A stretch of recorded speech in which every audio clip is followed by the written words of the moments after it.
Hi, everybody, and welcome. I'm Parthy Denora. I'm with the Partnership for People with Disabilities, Virginia's USAID, and we're going to talk a little bit about our Project Living Well grant. Our Project Living Well grant had a variety of different activities, but we're going to focus today on our capacity building work, our training of trainers, and training activities that have happened in the community. When COVID hit, like many of you, it threw us a little bit for a loop, and we had to really reconceptualize how we were going to accomplish our capacity building work. We could transition some things and some activities of the grant more easily than others. So we had a bunch of meeting-based activities that could happen via Zoom pretty easily. And we also had trainings of professionals that were already kind of contemplating going online, so we could transfer those trainings to an online format pretty easily.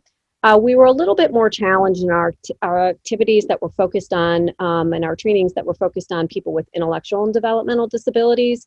And Molly and Kelly are going to talk a little bit more about that in a second. But we wanted to ensure the integrity of the interventions, but at the same time, make them accessible to people who are at home. So one of those interventions is called LEAP, and it was a training about healthy relationships and abuse prevention.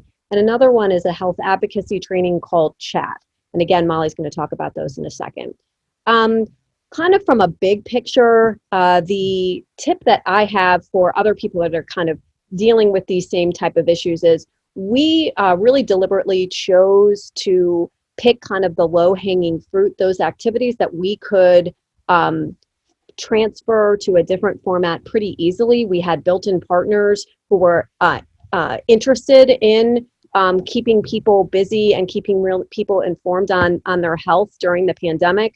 So we decided to focus on that first and just choose those activities that we thought we could have build some confidence in both the people participating in the training and the trainers.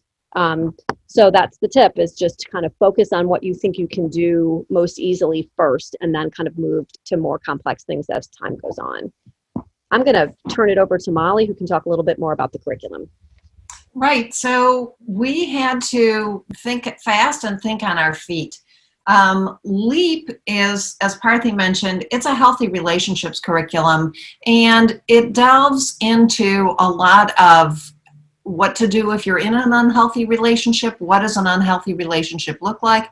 And for that reason, we ask for people with intellectual disabilities who have varying support needs to come and participate in small groups without a support provider. And so for that reason, and we're talking about adults, so usually people who are past their 20s, in their 30s to, I think, our oldest participant was 85.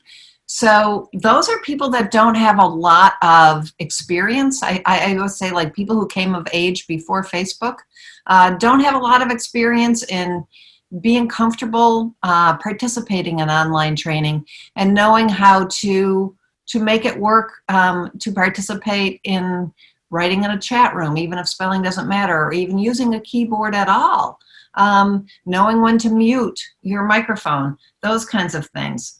And so, although we did use LEAP to do train the trainer sessions for people who were interested in becoming LEAP trainers, we just found that it was not a curriculum that lent itself well to people participating without someone to help them work on the computer logistics. Chat, on the other hand, was also a 4-session, 90-minute training that was in high demand in a health crisis. And in Chat, people participate with a health partner, which is somebody who goes with you and attends doctor appointments with you and helps you make healthcare decisions. And so that lent itself really nicely to an online format. But we had to take a longer curriculum and kind of squish it into the essential components. We took out a lot of the fun games and participatory activities, but really squeezed it into the essential components so that people would leave with the two products that the curriculum created, which is a health passport and a one-page health profile. And so my tip is really, we need to be working with older adults people who came of age beyond, Facebook, to really teach them how to use a computer and be comfortable in using a computer independently. And now I'm going to turn it over to Kelly, who helped conduct a lot of our chat trainings. Hi, I'm Kelly Hickok. I'm the Community Services Manager at Resources for Independent Living, and we're one of the partners in both LEAP and chat trainings. And I just feel like both of these trainings are just so empowering and such a good self-advocacy tool for individuals with disabilities and helping them be good self-managers of their life. And so I would say that one of the challenges, particularly with the chat training, was getting individuals to be able to have their health partner with them participating at the time of the training. In the virtual environment, it was just a bit of a scheduling challenge. And I think one of the huge benefits and the tip I have to offer is really that I feel like when, as a trainer, if you're comfortable with the curriculum and you're comfortable with the audience, then they're going to be comfortable, and we all learn more and learn better when we're relaxed and comfortable and can sort of take in the information and be able to share. I think being able to have input from the participants is really extremely important for them to feel engaged. So that would be my tip, is just to work with your co-trainer ahead of the training.